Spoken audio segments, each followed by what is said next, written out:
Lurch, how funny was it yesterday when we were getting tossed around that tube? I wanted to talk about that. We'd hit like boom, boom, and then you survive and you're like, woohoo! And you look to the right and Trent's gone. he's gone. And you don't know when we lost No. him. You don't know what bump it was. You don't know where he is in the lake. But you know that we lost one of our guys. Foreplay brought to you by Barstool Sports, presented by Chevy. That's new for you, Lurch. We got Chevy now. Sure is. A few things are new for me, but yeah. Yeah, that's fair. We got everybody in Big Cedar Lodge. We're in Southern Missouri. First time everybody's together on a podcast. We got myself, Lurch, Dan, Trent, Frankie. We got a lot to get to. We have Cole Swindell on the show as well. One of my favorite people, one of the nicest guys in the world. And he's blown up as a country star. Haven't seen him in person since right before we did the country star match 2 years ago. We had drinks with him the night before, and we had the bartender there who played it very cool for like an hour, and then he went to the bathroom, and the bartender came out and was like, I can't believe you guys are just this calm with Cole Swindell at the bar. So he's the man. He's a really nice guy, loves golf. He's got some bangers. I'm a country fan. So I was not on that interview, excited to listen to it. Cole Swindell, end of the show. It's early. We don't do well with early podcasts historically, and we're pretty banged up. We tried to kind of dance around this last night. We were trying to figure out a time to do it, and we were thinking, oh, can we squeeze it in after this round or that round? I think we all knew that it was going to come to 7:30 in the morning, and here we are, 7:30 in the morning. We're not a 7:30 in the morning podcast. Frankie's really down bad right now. Frankie's down. And I don't like to complain about early. I like to complain to you guys about early, but I don't like to be like on the podcast being like, oh, it's so early, because I know people be like, there's people who get up at 5 in the morning and they do this and they do that, and I get it. But my body's just not wired to get up early, so when you have me up early, I'm gonna kick and scream a little bit. Once I get this coffee in my body, I'll be mostly fine. But I will say the initial alarm in the morning made me want to scream. What's the earliest you've ever done? Oh, I mean, I've done it all, but like In the last 2 years. Podcast? earliest podcast or just earliest? No, just earliest get up. I mean, I'm a 33-year-old man, so I've kind of done it all. But for the podcast, this is about as early as we've done, I would say. Probably Riggs has probably done it the earliest because of the time change. Yeah. Like, we will do 9:30 podcasts on the East Coast, and Riggs has to get up at like 5:30. So Yeah, but I would say when you move out there, you're used to it because our whole company works on East Coast time. So do you go to bed earlier? Out there, way earlier than you used to when you were living in Yeah, New I York? fall asleep before 10 most nights. Nice. Oh, interesting. That's out cool. there. And so if I'm up at 5, it's still 7 hours of sleep. It's not a big deal. I would be very interested to get Frankie Borelli's perspective on this early morning. Frankie? Yeah, I feel like shit. Yeah. Why do you feel like shit? Because I was tortured, dragged through Waterboarded. You were not dragged. You were gently guided by a seasoned captain. This is what we're going to do now. So we went out We're on going to talk about how fucking horrifying it was all day yesterday and this morning, and then once we get on the podcast, you're going to talk about how No, it was horrible. I'm saying it. I don't know if you were Be a dragged. man once in your life. I don't think- talk about what actually happened. we held a gun to your head and we made you Good get point. on these skis. I was feeling good. We went on a chug boat lake water. yesterday. I was feeling good. I did the tubing thing. That was a lot of fun. I got tossed off the tube. I was having a great time. We were on our way back in, and everyone's like, Frankie, get on the fucking skis. I'm like, I don't want to get on the skis. I don't know how to ski. I don't know how to water ski. But then you had that Frankie smirk and you were like, all right, I was I'll like, do all right, this. like, you better have the fucking camera. I'm not doing this shit for free. I think I said that word for word. You might have. I'm like, I'm not gonna be able to do it. And you're like, yes, you will. Did At you what give point 5 Lurch or said- 6 good attempts? What? You really gave a good effort, I will say. Yeah, I this. think 7 that- attempts I ended I up. think 7 this was is- it? Now I think it's being colored in a negative when I thought I was having a lot of fun with it. I thought it was like, we all thought you were going to get it. I think you thought you were going to get I it. did. And it was like, if you had done it, it would have been amazing. It would have been. I wanted to do it. That's why See I kept those little trying. toothpicks pop out of the water. It'd be I so tried. good. I tried my hardest to water ski. I got a lot of messages being like, you can't water ski, you're a pathetic athlete. It's like, well, when you were like 11 and you tried to water ski for the first time, you probably weren't the Right. best water skier ever. That was the first time I've ever tried it. Dude, it's hard. When we went down to Georgia for the first time to work with Tillery, I tried it and I was just as bad as you were. I drank just as much lake water as That you was did. really bad. The lake And water. I watched Tillery's young sons go after me and be professionals. So you're right. If you start younger, it's like anything else. It's like golf. It's like golf. It's like baseball. It's like soccer. It's like anything else. If you start early when you're developing, it develops with you. And now we as men in our late 20s and early 30s are trying new things. We're going to be pretty bad at The it. real problem is the upper body was used for the first time in like years. And I've got a lot of torn muscles inside my shoulder, my pecs, my tits, my back. So last night was one of the worst nights of sleep I've ever gotten. I was first here in the morning, and Frankie comes out, not to brag, and Frankie comes out from his room and goes, I slept 20 minutes last night. I thought I was having a heart attack. Dude, I've got something going on in my back left shoulder blade and my left tit where I thought I was having a fucking heart attack. And I couldn't lay on my back. Like, I couldn't sleep the way I usually sleep. I couldn't sleep on my side. I couldn't sleep on my back. There was no option for me. Sleeping on my stomach was impossible because my nose was all clogged up from all that lake water. I mean, I feel like I've strep throat right now. It was Did a the cricket nightmare. join you again? What? The cricket back for night No, he two? was gone. Thank God. So the first night Frankie had to deal with a cricket. There was in a his cricket room. in my room. Just Just screaming at fucking you all night. screaming at me all night. Couldn't find it. I was throwing things at the window. I'm having a great time. I am having a great time. That was just a fucking nightmare yesterday. Dude, it was actually great though to watch you. Like, you wanted it, and I think Dan said it. It was like, dude, flight number 3 was your best chance. And then We regressed a little bit after that. yeah, and then the strength of the baby fawn was I definitely got tired. yeah, Well, and it yeah. is tiring. And a big But it was part a of- great effort. It was a great effort, and a big part of the problem is the energy you use when you're waiting for the boat to come back around and trying to get yourself in position for That's another run. The worst part. Just a buoy. Just didn't even think about Well- flailing his arms. I've got this huge life vest on me that's like heavier than I am with all the water on me, and it's just sucking me like away from the boat. And like these huge fucking skis won't let me turn around. I don't know, man. It was bad. It was a bad attempt, but it's more about the sleep last night and the ankles because the last 3 attempts, the skis didn't come off me, and I kind of just got my legs just caught underneath the water, and I have got bad ankle issues right now. He was trying to ski, and the skis would take on water. Think about and that. they would go Think about how down the into pressure the was water. Boom on my ankles. Right, then you just sink. We had some bad falls yesterday. Riggs, did you take a bad fall? No, That's nice. I got lucky. Well, I bailed out before. Yeah. Like when I just quit. I was skiing and I knew I was tired. I quit. Yeah. You fought it till the very end and you went out spectacularly, and that had Yeah. to hurt like a motherfucker. It did. And So you're a body big sore. body going down in there. I know. Shock. There's some pictures that I hope get burned. That's Depends on like what you wanna honestly, do. it's fine. Right. It's really eye opening to the size and the mass that I have around my Yeah, you're stomach fucking right now. huge in those photos. When I was trying to help T get up on the tube and I'm on all fours, it is one of just the ugliest photos of humankind that I've ever seen. Let's talk about one of the better parts of the trip, which is what kind of car did you rent? Chevy I had a Malibu. Chance, I had a chance to rent a car of a higher class, and I said no, and I rented the Chevy, and it's the best decision I've ever made. From Bolt to Blazer, Equinox to Silverado, Chevy EVs are for everyone everywhere. A few of Chevrolet's beloved and best-selling have been designed as electric vehicle models powered by Ultium. Chevrolet has electric vehicles available now. Okay, right now. Buy now. The Bolt EV, the Bolt EUV. Reserve now the Blazer EV, the Silverado EV. I think I'm going to get a Blazer EV. They're affordable, so you don't have to be rich to have an EV. That's a common misconception. You got to be rich. Nope, not anymore. Chevy's got EVs. You can get, they call them EVs for everyone, everywhere.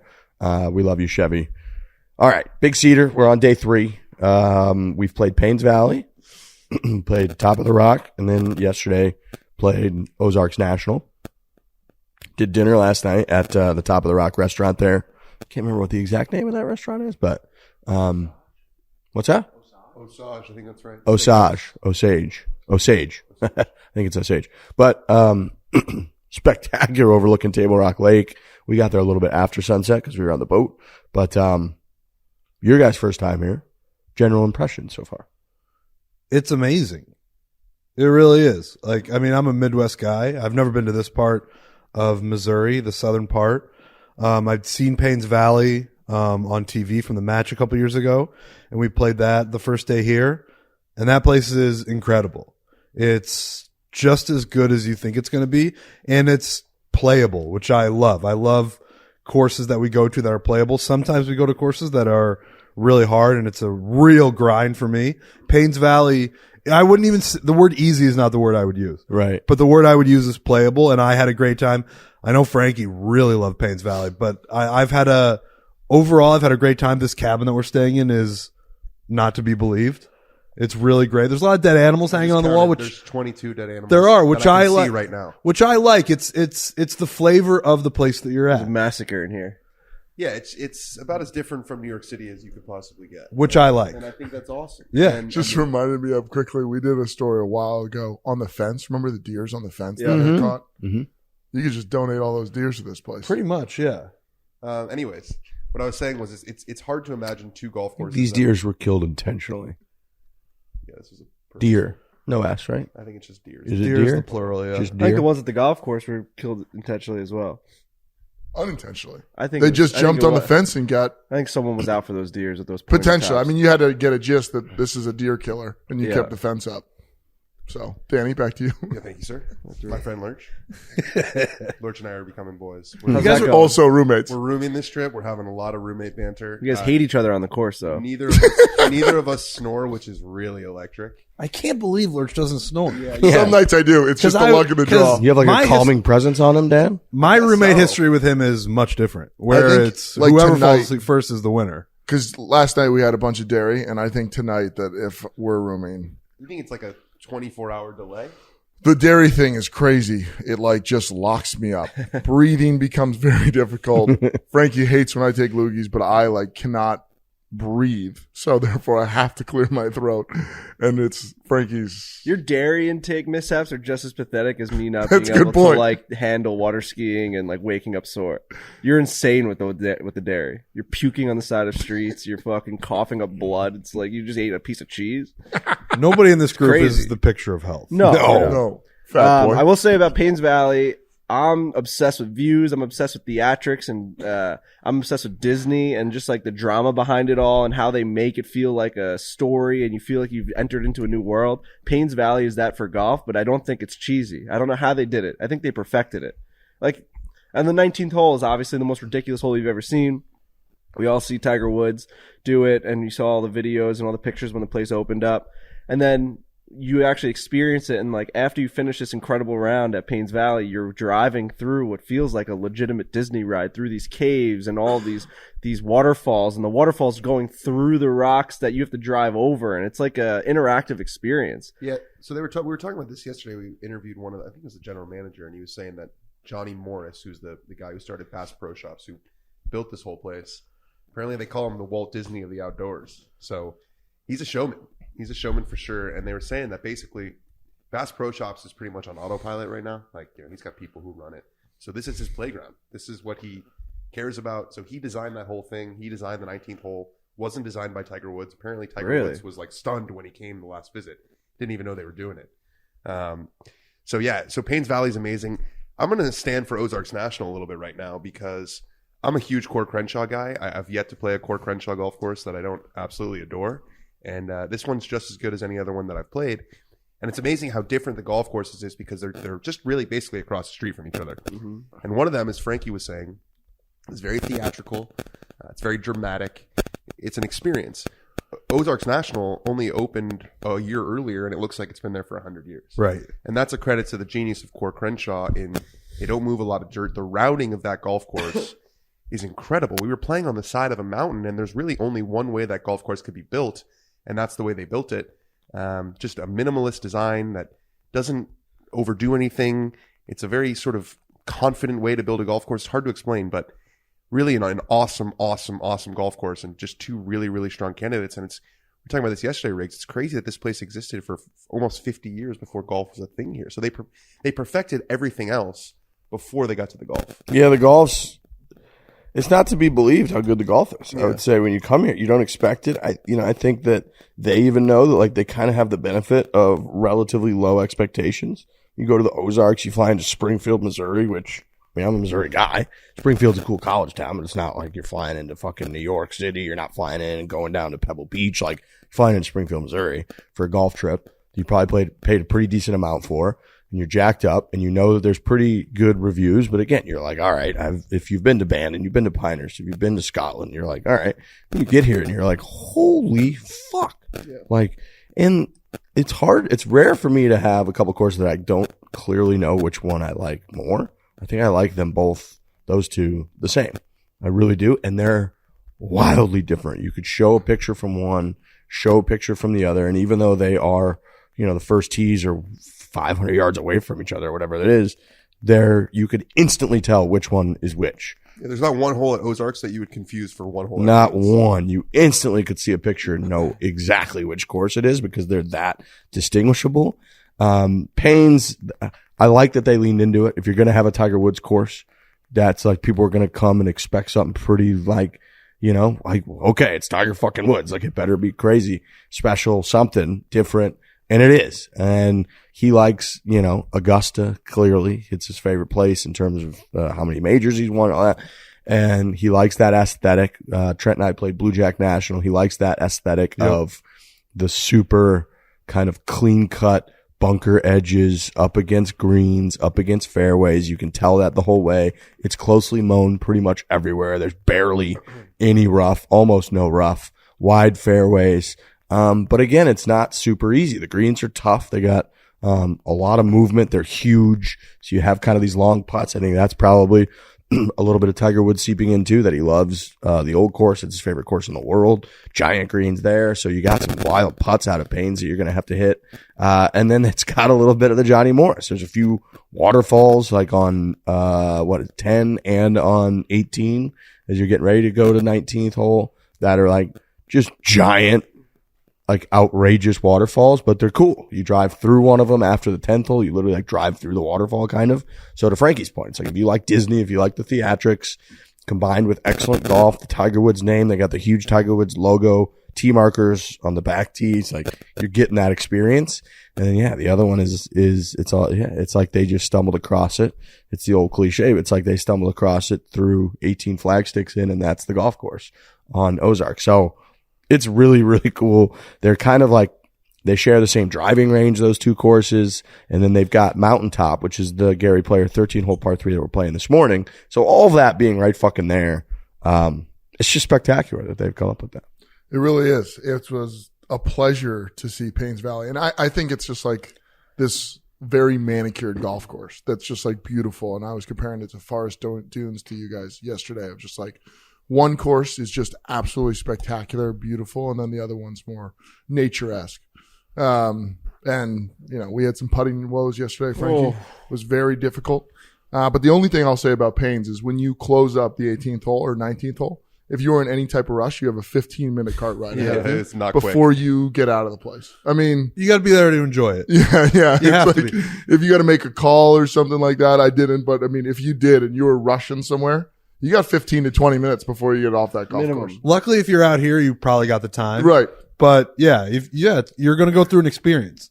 And I would say that to that degree, don't floor the golf cart. Enjoy it. Because it is almost like a ride. It's a Disney ride. What was great for us too is we were the last tee time at Payne's Valley. So by the time we finished the 19th hole, it was dark out and we flipped on the golf cart lights and then it really felt like a Disney ride. Yeah, I feel like there's sort of a stigma against the Disney kind of stuff in a lot of golf circles. And I think we're talking about this, Riggs, it's a stupid stigma. There's like a thing that, golf course being manicured or not looking like it's been there for 100 years is a bad thing. But it's fun as hell. And I think you're right. They leaned into it. They're not pretending that these waterfalls are real. They're not pretending that they just found this golf course. They want to provide an experience. And it's so easy to listen to golf, some golf snobs online and think that manicured is bad or that all waterfalls are bad. And I guess maybe if you're like rating the top, whatever, you're one of these connoisseurs of golf courses, but for 99% of golfers, they're going to drive off that 19th hole being like, that was the coolest experience ever. I had a great time. And I think sometimes we overcomplicate how we conceptualize and how we think about golf courses. And Payne's Valley is just super, super fun. And it doesn't really need to be much deeper than that. When Yeah, we say different is when we good. say the word Disney, or when I say it, I'm saying essentially like it's perfect. Like everything's like kind of just thought about. Every aspect of it was thought about, where it's like the experience of the person being there. How do we make that experience a 10 out of 10? That's the Disney experience. You walk through a fucking park at Disney, you're like, you can't believe all the cool shit. They're making movies into reality. They're making these ridiculous fairy tale lands into something that you can just walk through.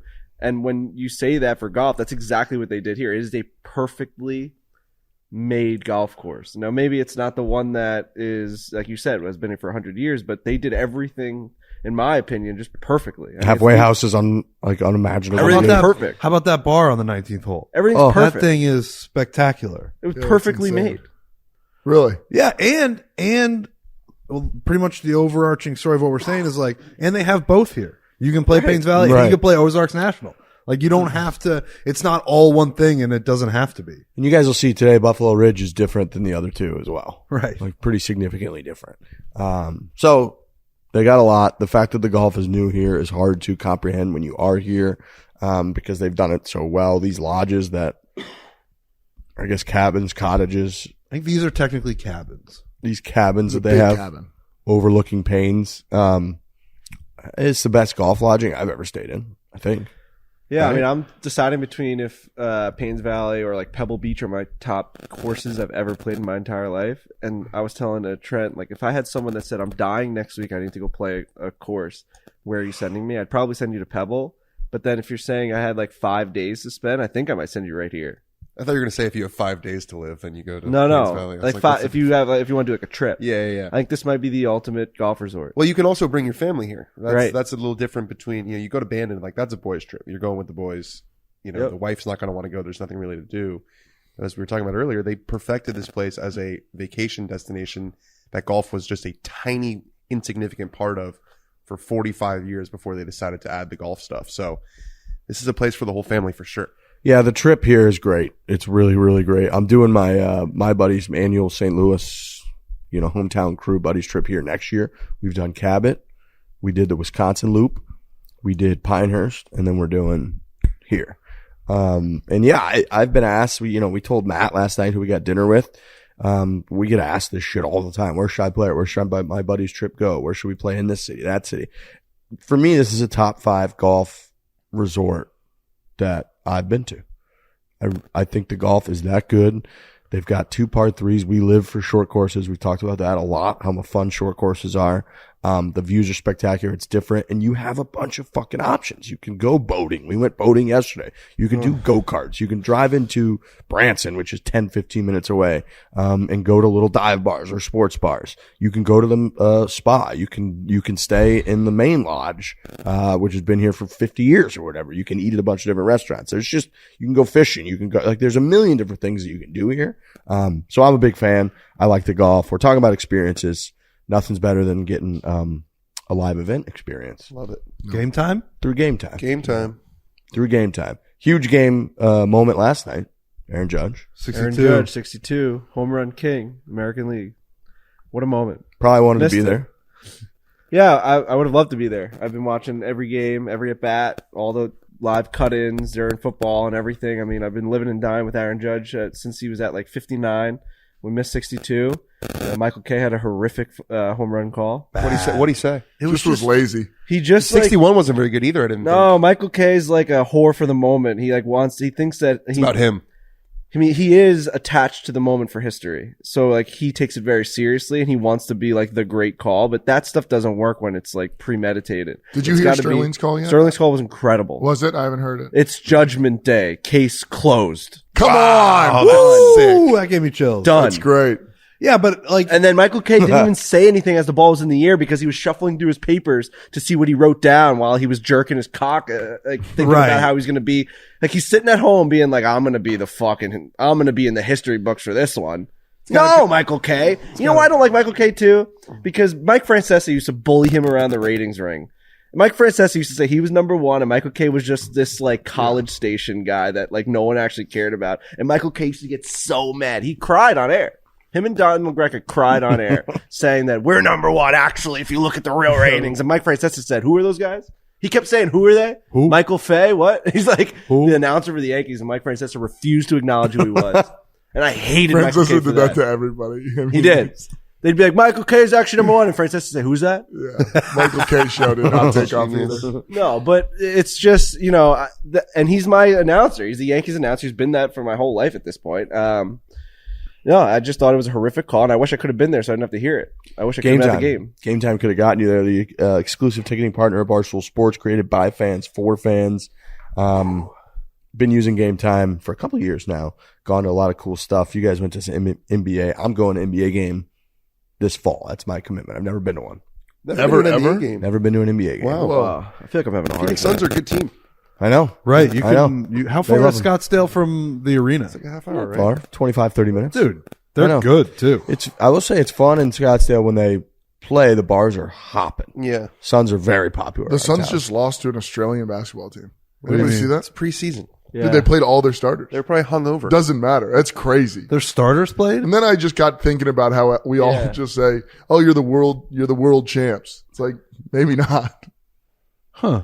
They did lose, and there was like 127 to 120. Like there were points scored. It's Right. like It was they like didn't try. 120. I think it was 120 something to 130 something. So it was like an 8-point game at the end of the day. Well, you could have witnessed that if you were using Game Time. Download the Game Time app, go to the account tab, create a login, redeem code Fore for $20 off your first purchase. Terms apply. Download Game Time, last minute tickets, lowest price guaranteed. Redeem code Fore, $20 off. I lost to an Australian basketball team. They did. Do they have somebody who's like a stud? You have to. They must. I mean, like a couple of years ago, like I remember like Ricky Rubio, you know, like it was like, who's this guy? Oh my God. Yeah. I mean, think about like the Jordan team played against. Who was it that they had to end up coming back and winning with the Dream Team? Oh, I don't know about the Dream Oh. Team. The Dream Team smoked No, everybody. the Oh, Redeem the Team, Redeem Spain. Team. They struggled Yeah. with Spain a couple Spain. times. yeah, that was the Rubios and the Gasols. Yeah. Yeah. Some of those And teams, Serge Ibaka. they were And Ibaka, yeah. Serge Ibaka. Wait, was that right? Yeah, he I played for thought Spain. Jordan's Okay. team like had trouble against like No, they The went I to think work. they beat every team by an average of like 45. Yeah, I think so. I'd have to Maybe look it up. Croatia. no, it was the first team that they played with had trouble. It was in the documentary, and there was like one guy that they couldn't beat. Like he was a fucking problem. Are you thinking of Tony Kukoc? Yeah. Yeah, but I don't think. I think he had like 0 points. Scottie Pippen ruined his life. Okay. This was like he was in a contract dispute, and they were playing Tony Kukoc, I think his name Kukoc? was Kukoc, and he had signed with the Bulls or whatever, and Pippen was pissed that That's they signed it. him, and Pippen I think he cried also. I Pippen think held him to like 1 point, And I think Kukoc had said something. maybe. Like, I'm coming to the Bulls and something. Yeah. Like, and Yeah, Pippen's that's like, what I'm I'm going to be on you like glue. Pippen took it upon him to embarrass that man, and he did. Yeah, but then he ended up being great. Yeah, he was a big part of the second three-peat. Yeah. I got a torn muscle right on my heart. I do. The closest of the 8 matches with Team USA's 117 to 85 victory over Croatia in the gold medal game. 32 points was the closest. Yeah. Okay, they did okay. Did they play him before that? So they played Croatia. I feel like they might have played Croatia in the round robin, and then also played him in the gold medal game or something like that. I know they fucked up Tony Kukoc. Wow. So There's a 33 and bunch of 32. legends on that roster from there. Oh, yeah. Then, yeah. And before that, it was 103 to 70. Yeah, I was wrong. No, I mean, but, yeah. Game Frank- time. Kukoc. had Frankie, 5 last assists. time you played hurt, you played well. Band of Dunes. Yeah, true. This one's a little different. I carried you. You did. This one's different. Physically. I just don't feel good. I feel like I want my you guys. whole body. I want you guys to know that we're doing this early. I just had a cup of coffee, and this is right in the time where I Oh, poop. yeah. When I poop. So Yeah. if I run out of here, Pour that's the some. reason. It's just that's I have my daily movements. I probably have a parasite in me. We're 'cause right of in all- the middle You know, of when that, you so- drink all that Giardia? lake water, it goes in you, and then it You just lose eats control away. of your It's valves. going to strengthen It's your immune Giardia. system. You think? You can be all right. No. Not if you get a parasite. That's not going to strengthen it, but Will that take my belly away though? it would. Tapeworm. No, it would still be there, but it would drain you out. So you'd be so dehydrated. You'd have to like drink water, and at the same time, you're just like What exactly is a parasite? It's like just a a little living bug. thing that Little eats things in organism. your stomach. Yeah. It's And no they're good. just in lakes Tiny, and right? oceans, Yeah, right? I like mean, microscopic. that's how you get it, right? Just like drinking a bunch of lake water. I think by it's more accident. ocean water, Is it ocean no? water? I feel like drinking ocean water is worse than drinking lake water. Salt water will fuck you up. a little bit. Salt but water's bad for you. There's just a lot of living Yeah. organisms in lake water like that you're just like any swallowing. running stream, you want to drink like the running water. You don't want Yeah. to drink like the pool water that's sitting like where it just like kind No, of I- stagnant. I drank So probably lake 2 water bottles worth of. It was lake water really today. stagnant yesterday too. Yeah, There was or no a move. lake. There was Yeah. no movement in on a that lake. stream. It, Are babies technically a parasite? I don't think so. alien. Okay. Whoa, I thought we could ask questions. Come on, it's something that's taking resources away from the host. Many people are asking the question. Listen. I'm going to Google that right now. What a Google history from I that. think technically it Dream has to Team be and a then yes. the parasite. I don't think it's going to get labeled as a parasite. It might technically You might be a open yes. up a door you don't want to start to talk about. It's just We're gonna start Yeah. talking about conception. And yeah. It's like what are you gonna do with the parasite? Listen, I'm just here to ask questions. We don't have to keep Just talking something I about don't want it. to get involved in. Nope. No. We can talk about Bryson DeChambeau. Dude, I So, wanted to talk about this last week. Bryson, earlier he this a week. couple things have gone on with him, but he had the rope incident, which is incredible. He didn't say anything publicly about it, and then like a week later, released his version of like having fun with it, which is the worst video I've ever seen in my entire life. Shane Lowry buried him. Shane Lowry JT buried him. stepped on the grave. They all did. It's deservedly What did so. JT It's just say? he just can't do anything properly. Shane Lowry tweeted like, "I can't decide what's worse, this video or the forecast for tomorrow's Dunhill, which was like 40 degrees and pissing rain sideways." And JT was like, "The video's worse." Yeah, so the video sucked. Whatever, we all saw it. But to his credit, I like that he keeps going with the next bad video. I mean, he could stop. But he thinks that video's good. No, he right. thinks That it's you're really wrong, right. Lurch. You're wrong. You're thinking about it in a way that he doesn't think about it.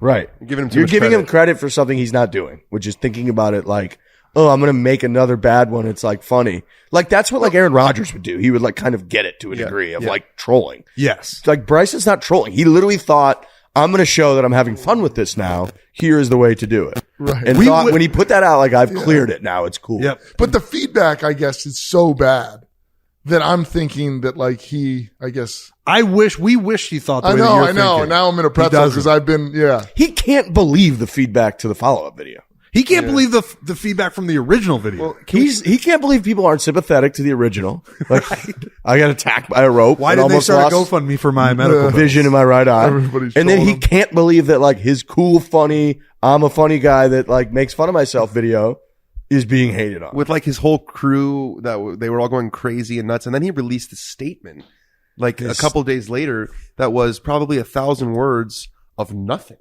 Yeah. All he said was like, "I'm really trying really hard and I might be misunderstood, but long drive is awesome and thank you to everybody." That was basically the whole statement. I think I read it 3 times expecting to see some sort of announcement, some sort of message, and it was just, I want some goodwill, so I'm going to put a big statement out there and just make myself and look like the best guy in the world. Do you think he's the least intentionally funny person in the world? Like, is he incapable of actually being funny? I think those are two different things, but maybe yes to both. Do you know what I'm saying though? Like he's never tried to, like he just can't be. Everything he just says is like cringe, basically. I think he's Everything. I know, and I hate using that word because it's just like it's such an internet word that people just use. Yeah. But unfortunately for him, he's the guy. I think he's the guy. It's also really Sucks. terrible that like ropes are everywhere at golf courses, and every time there's someone like going under a rope now, like everyone's gonna think about Bryce. Our guy- our- Everyone, they're gonna have videos all year next year of guys like really slowly ducking under ropes. Like it's a bit now, and there's a lot of ropes at golf courses. Alex's guy, Josh Allen, ducked under rope after the Yep. last game, and everybody was like, "Oh, remember when Bryson couldn't do that?" Well, he covered his eyes. He did, yeah. So he was playing it up. He a was little definitely bit. playing to that. But no, to your point, Riggs, I don't think he's incapable of being funny in his current form. Like he almost needs consultants outside of his current circle, which he refuses to do. He will never do that.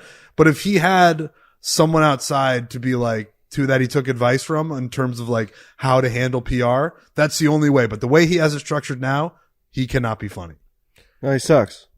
Yeah. He does. I've flip flopped Yeah, on he this guy does. my whole life with him. Ever since he came into our lives, I've like liked him, hated him. A couple months ago, I liked him because I thought he was like sticking to his guns, doing his YouTube videos. I thought he was like, doing something that no one else was doing. Now it's just, I can't back a guy like that. He sucks. It would be a really No one cares about the long drive. Not one and person. he got second, right? he got second. I don't think it was the actual like main long drive Remax. It didn't seem like it was the main long drive championship, but yeah, he got to the finals. It was pretty When he first started doing the long drive, I thought he was going to change golf. Like, it was going to become this huge thing. Everyone was going to tune in. Like, it was going to be this, like, home run derby of golf. We'd all watch it. It'd be prime time. And, like, he just didn't do that. He hasn't really succeeded with it. No one cares about long drive, and he continues to shove it down our throats and, like, getting all excited after he hits a drive. It's just like, dude, do this on your own. That's why it's not interesting. There's no layers to it. No one There's cares. one. It's one singular thing. They try to hit a golf ball as far as they can. That's it. There's nothing else. There's no strategy. There's no recovery. There's no like changing this idea and that. It's literally you just hit the ball as far as you can. That's it. And there's that's not going to be entertaining to people. In home run derby, I get people make the comparison. Home run derby is exciting because of who's in it, right? It's exciting because like the characters are doing the thing and it's fun once a year. If the home run derby was just, you had random meatheads from all around the world who their one specific thing was to just win home run derby and that was the championship, literally nobody would care about it. Literally nobody. It's because of like, you get the stars that are out there and the theatrics and they dramatize it and they Paynes Valley it and it's fucking all-star game. It's fun. Yeah. And it's an uphill battle because home runs are objectively cooler than long drives. Long drives are cool. Right. But home runs are really cool. Speaking of theatrics, actually, I got a DM saying, mind-blowing Disney fact for you. Behind the Department of Defense, Disney is the world's second largest buyer of explosives for their fireworks shows. That checks out. Wait, That does check out. I feel like they have fireworks every single night. Yeah. So they do that every night? yeah, they do. At Oh my Disneyland, God. they do Like it multiple times. Every night at every park, in every park around the world. You know what I'm saying? Oh, yeah. Oh yeah. my God. Yeah, Fact that about this show. And it's like an hour-long show. What did you say last night? If the temperature drops below 75, 65. 65, 130 fireplaces, all of them automatically get lit up with firewood. I did They not have know to that. be lit up. That's the just rest of a the time company they're open. mandate here. That all Here? the fireplaces, Yeah. yes. All like, I guess not private rooms, but all public room fireplaces. He said there's Which how many? 77, I think. There's 77 that fireplaces. I think he right. said there's 77 fireplaces, and the second that it goes below 65 degrees, every single one on property gets lit. And somebody said, you must go through a lot of firewood. And he's like, we go through an amazing amount of firewood. And somebody goes, that must cost a lot for firewood. He goes, it's all about the ambiance. That's what this place is. They don't, because we've been talking about it a lot since we got here. That like, oh my God, what type of money's going into this place? What's the boulder budget? Because there's so many boulders everywhere. And every time you run into an employee and they're like, this place is pretty crazy. What's it cost? They're like, it's not about that. It's about the feeling. It's about the experience. We don't care about how much it costs. That's how you know you're getting older. Is like, you know, when I was 15, I'd walk into here and just be like, "This is the coolest place ever." Now when I walk in here, I'm like looking at the chairs. I'm like, "Oh, that's got to be at least $800." Right, we had like I'm a like, look at the We were upkeep doing that costs. big time. It's we had maintenance. we had like a 5-minute conversation about the couch that you and I are sitting on. Like Yes. that thing had to be like $4,000 At least, bro. That's guys who are like recently furnished Look apartments. at the woodwork, dude. Trent, Come on. Trent, you mentioned feeling and experience earlier. Reminds me of Roman. Sex. Mm-hmm. I don't even know if I could have sex right now. I got nothing in me. You don't look like you could. I'd say when I'm exhausted, that's one of the first things that goes off the list. I got nothing in me. I Goes off the couldn't list. move an inch. yeah, that's all but I as need soon to as, know. I think you could muster. as soon as your special someone you'd kind of get, I think you'd get it. Yeah. The Especially being primal Roman. Good joke in there, though. the primal urges start flowing, and if you Yeah. want to last longer, you can use Roman. You're lying. I couldn't even move an inch, and then you dropped. That's all I need to move. Yeah, so nobody caught it, but I had a nice laugh over That's why I here. like having you around there. Roman would like you to last longer in bed if you make it there. 340% better in bed using Roman. Roman swipes are the secret to longer lasting sex. Roman swipes are uniquely formulated to reduce overstimulation without eliminating sensation altogether. The more consistent you are with the swipes, the longer and better your sex will be. Swipes are super easy to use. Take out the swipe, apply it, let it dry. 5 minutes. Enjoy longer lasting sex. You're good to go. Go to getroman.com/4 to get 20% off your first order of swipes. It's getroman.com/4. All right. We got golf today. We've got a little par tree course. This one I think is even better than the other one. Top of the Rocks, 9-holer that's been here since late 90s, I think they said. And they redid it in 2014. This one, which is the Gary Player, 13 holes. It's walking only, I believe. And it's like on the bluff near Paynes Valley Clubhouse. So it overlooks a bunch of stuff. It's walking only today. views. On the par 3, yeah. You gonna be able to do it? It's just stunning news. You know, it's just a guy that can't really move his body. Is today. it more cradle or is it more top of the rock? In terms of It's a blend would be the best way to describe it. okay, because I was thinking It's a red blend. walking top of the rock would have been impossible, but it would have been more of a bear. No, it's designed to be walked, so it's not a crazy walk. Okay. But it's not as easy of a walk as the cradle. They told us you could putt it off every tee if you really wanted to yesterday. Oh, that's Cradle-esque, So we can then. puddle. Yeah. The holes are definitely more Cradle-esque. Okay. For sure. Yeah, the Okay. top of the rock was tough. There's a couple 180-yard shots with Well, water. there was a Serious one- shots. There was Serious a 193 that was like the third hole. It was like We were like, I got up 20 minutes ago. It's like my arms aren't ready Yeah, that was more than you guys bargained for. for sure, but it was a lot of fun. I have a question about Bryson. I forgot. Yeah. It's not even about Bryson necessarily. Does Liv have a PED policy? I don't think Liv has any rules. Period. Interesting. I mean, I think they're trying to make themselves as opposite to the PGA Tour as possible. I'd be stunned if they tested I think the their long players for drive anything. probably does, though, right?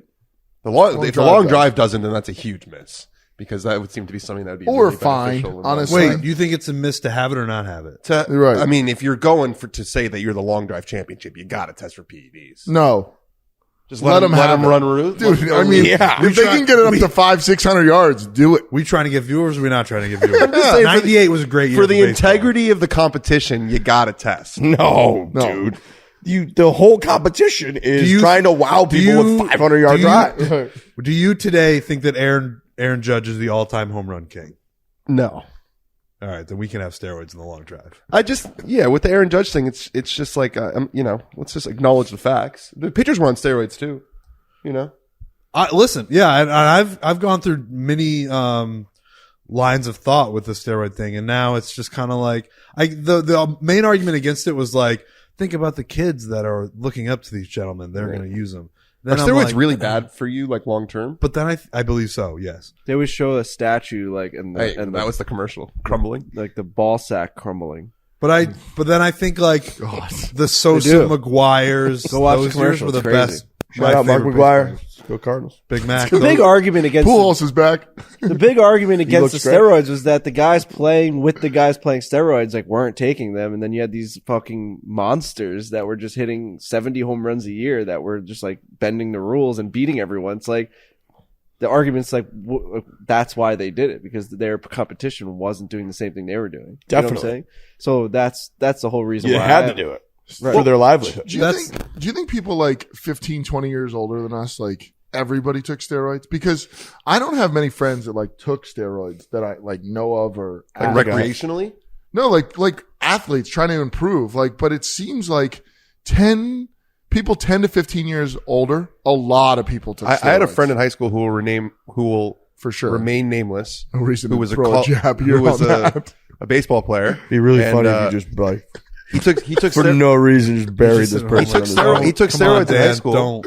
He took steroids in high school. A lot of high school guys took steroids because they didn't test, and he got a scholarship. Yeah, I think I had on my high school football team. I think we had one guy that was doing it. Yeah, I was just we had saying, we one. definitely had people in high school who people If I knew took they were taking steroids, you think I could have worked Definitely. yesterday? Yeah, you could recover You today needed much some better. white You need some Straight. HGH. If you took HGH, your recovery would be way better. You'd be stronger right now than you were last night. There's definitely people. There's people who take it recreationally, Yeah, I think so. just for life. I remember like Andy Pettit took it to like heal his heel. What was the thing? Yeah, that, it's less about some of the stuff is less about like I'm gonna get cartoonishly big like Mark McGuire, and it's more about Whoa. I can. Sorry, He's I can. legit. I mean, you you ever can see- see it in his locker behind him. It was less. It was more about recovering so you could work out more, so then you get stronger. I see. yeah. Barry Bonds' head grew 7 sizes. What did Barry Ray Bonds- Lewis take? He took like deer, Deer antler antler spray, spray. which I'll get is some right here if you insane. Wait, who did Shout out that? to VJ Ray Singh. Lewis. Ray Lewis did that. Yeah, he recovered in like a Singh. week. VJ What the Singh. hell is that? VJ Singh sued. There was like a whole. that was a VJ big Singh did the thing. same thing. Yeah. But it's recovery stuff.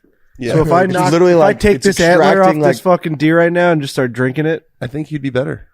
I don't know. It's man. extracting things that like recover incredibly quickly in nature and like applying them to The thing about Barry Bonds is he was Feels tested illegal. more than any other baseball player ever, and he never tested positive. Yeah, but that's So does that just mean nothing? no. But Turning it yourself means into a that the steroid makers are always a step ahead of the testers. I just feel like- you got to read the book, The Balco book, the Balco book. Yeah. Yeah, with the San Francisco two journalists. guys, yeah. yeah, they're great. Fair it's a New great. Wada, and Yes, yes, was And Barry it's- Bonds never never tested positive. tested positive? Never, No. Crazy. never But tested that's a positive. stat I did not know. Dude, and he was Yeah. tested more than any other baseball player.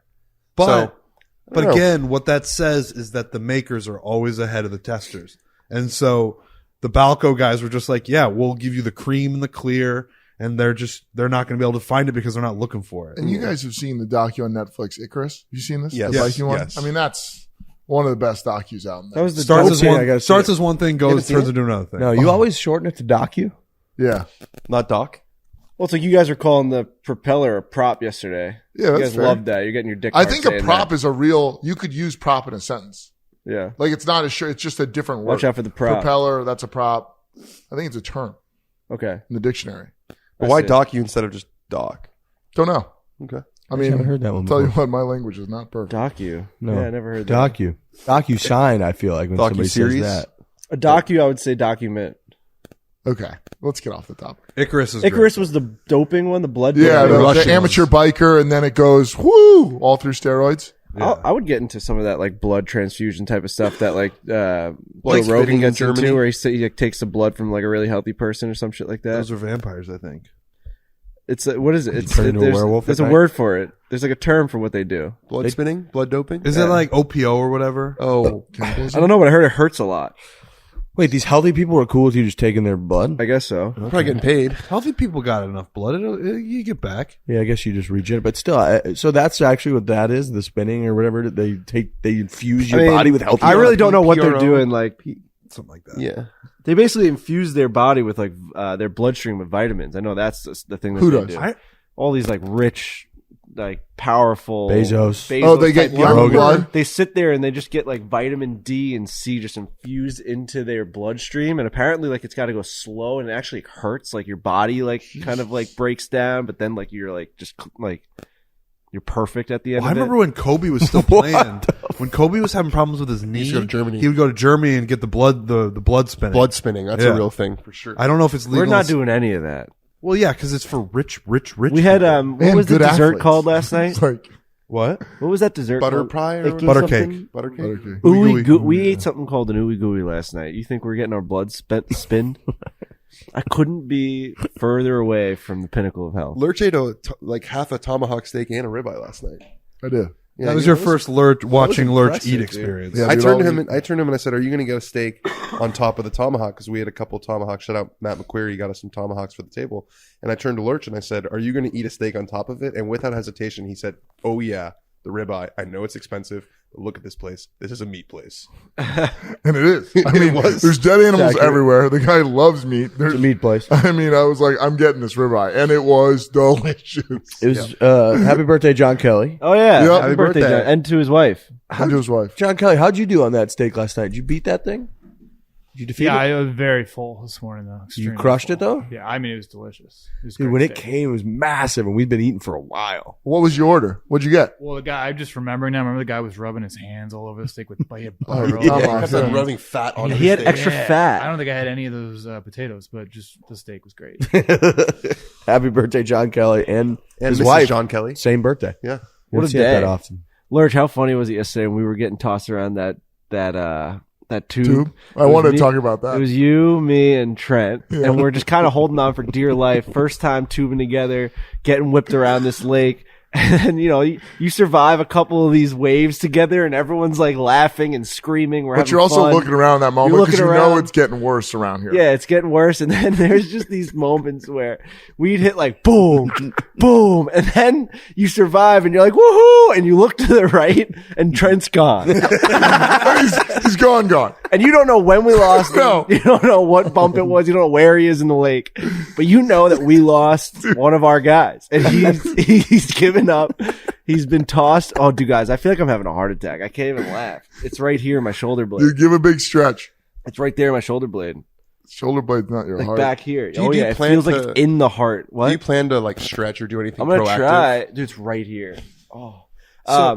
he was gone. Dude, there was one Tears time. are rolling out of my fucking So I eyes. started on the left side and we lost him, and I didn't know when we lost him.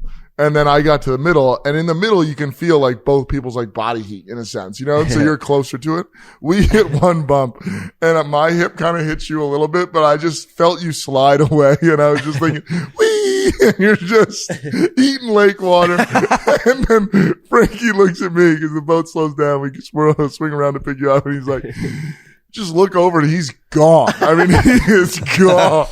I was just out there floating with a life jacket that didn't quite That life fit. jacket was No. working I think overtime. It was working against me at certain points. Well, I don't. That's what I was saying. I don't think it was a net positive for your buoyancy because it was up. The top of it was above your head, and the bottom of it was just above your nipple. Right. So I think it was saying I can float this head, but I don't think I can float the whole body. Describing a helmet right now. I'm being, That's what it was. It's basically what it was. I'm being dead serious when I say there was like 4 seconds while I was out there treading water, not getting help from the life was not jacket, a help. where I thought I was going to die. And I started to feel the panic of like, you're starting to get tired. The boat isn't back around yet. The life jacket isn't helping. You might like just die out here. There was a very small window. It was a scary window. And then it gets back around. And But I was you like, can all right, swim. I'm going to be We'll fine. I can swim. I can tread water. It's fine. But the arms start getting tired. And then you're like, that's the scary part. You trust your arms until they get tired. Scariest part is cramps while you're swimming. That will ruin your day. That didn't happen to me. Yeah. If you cramp up while you're swimming in the ocean and there's a big rip or in the lake and you're doing a lake swim, that's a nightmare. I never want to do the lake boat stuff until I get out there. Like the whole time leading up to it, I was like, I'm excited to do it. It'll be great for the video. But like, would I rather just sit in that rocking chair out there and look at Paynes Valley for 4 hours? Probably. But then you get out there and it's fucking fun. Yeah. You feel the boat goes. You guys are great drivers, by the way, Riggs and Lurch. We were like, the great thing about that is you get out there and they just give you a boat, which Yeah. I did not expect. I Yeah, thought it we would was have- great. I thought we would have someone driving us around, but no, it was Riggs and Lurch, and they were like, "Yeah, we can drive a boat." And I was like, "Thank God," because I can't. And then you start feeling the wind. You get the tube out. The weather's great. It's going on the lake is really fun. Being on the water, it just does something for you. Agreed. You don't know what it is. I'm with you that like, I think we were all kind of hoping somebody was just going to cancel it yesterday early afternoon. Yeah. Because we had a beautiful setting here. We have this incredible like back patio that overlooks this, Paynes Valley. But I was like, we got to get out there. Once we get out there, it hits you with a little breath of fresh air, the water. Yep. When you're just cruising and the lake, Table Rock Lake, it's so flat that like, Lake of Ozarks. it's not motion sick. It's not really going to give you most likely No. like motion sickness. Not going to give you like, I do get motion sick, and I seasickness. was fine. yeah, it's There's just no flat. ripple. It's flat. You just rip around out Yeah. there. It's beautiful. It's peaceful. So yeah, being on the water. And it's a nice deep lake, so there's no, you're not worried about rocks or running up against Nothing. ground. It was, I had it a was great really time easy. out there until I was dragged around like a terrorist. Dude, You were I will waterboarded. say, I used to I was water ski as a waterboarded. kid, but I haven't water skied in 15, 16 years. Did you fuck me with the driving? No. I got a lot of DMs and tweets that you just like gunned it way too fast and you didn't give me a need chance. Speed though, right? Yeah, but like I'm so light and like I would have gotten up with just a little bit of like a give. You know what I mean? I mean, am I a pro boat driver? No, I but was like, asking a question. I know, I don't, so I'm saying I don't really know the answer. You got Riggs up, but Riggs is also like ridiculously good at it.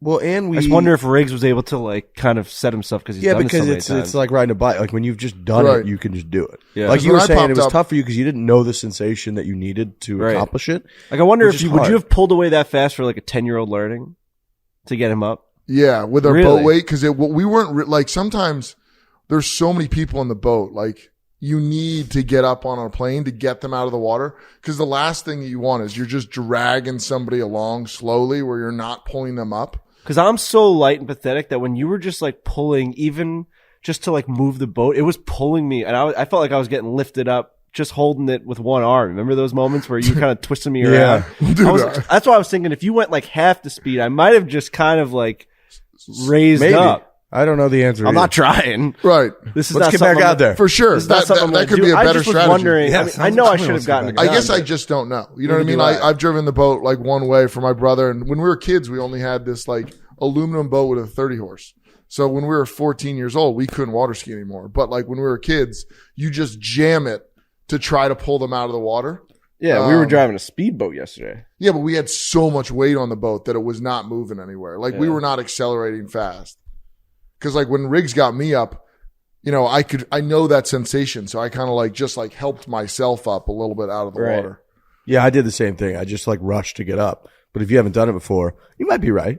Maybe like a slower thing. We were also like he said, like the boat. We had a lot of bodies in there. Yeah. And even though it's a speedboat, it was not a huge speedboat. No. So it's like kind of slow off I think the he punch. said it's Actually, comfortable for 4 people. We had what, 8? Yeah. We had 8 in the tube in the middle. I mean, like we were making it work there. We were making it work. Dude wipes. We got a serious chat about your bathroom habits. Could use one right now, honestly. I think everybody's going to probably need one here pretty soon. Yeah, this coffee is hitting. It's time to quit shitty, scratchy toilet paper and switch to Dude Wipes. Dude Wipes are extra large flushable wipes made with plant-sourced fibers designed to give your butt a cleaner, more refreshing finish and TP after using the restroom. Dude Wipes will change your life. Your butt will thank you, and you'll never look at an empty toilet paper roll the same way ever again. They also have great personal care products like Dude Powder, Dude Shower Body Wipes, perfect for other sticky situations. You can find everything Dude at Amazon, on Amazon. Would you say at Amazon? No, I would say On on Amazon. Which is weird because I like guess it could be both. somebody would say like at Walmart, but like I guess it's about it being an internet store. you can find Dude Wipes at Walmart and Target nationwide. At Amazon. I'm going to say on Amazon. Go to dudewipes.com and use code RIGGS20 for 20% off your entire order. That's RIGGS20, RIGGS20 for 20% off your entire order. Go to dudewipes.com. Got some breaking news in the golf world. Let's hear it. Live golfers find way to earn world ranking points. In the sensational news, Live Golf is expecting its event in Bangkok this week to deliver world ranking points for the first time and so allow its players a pathway to qualify for the majors. A strategic alliance with the obscure MENA Tour. This is all from the Telegraph, James Corrigan, who's like not been wrong about any Live stuff. So it looks like they might get some world ranking points. That's big. How though? What were they saying? There's some alliance with the MENA, which I think is Middle East North Africa Tour. Means that Rebel player. I don't know. It seems pretty obscure, but this is the only thing that's been like really a deterrent for guys going to Live. They're going to get them like just because some loophole this week or like for good. I don't know. It's All a the tournaments premium are then in article, and Thailand? I can only read the first paragraph. The So that's the truth. So I got to wait for someone else. damn, I think they should.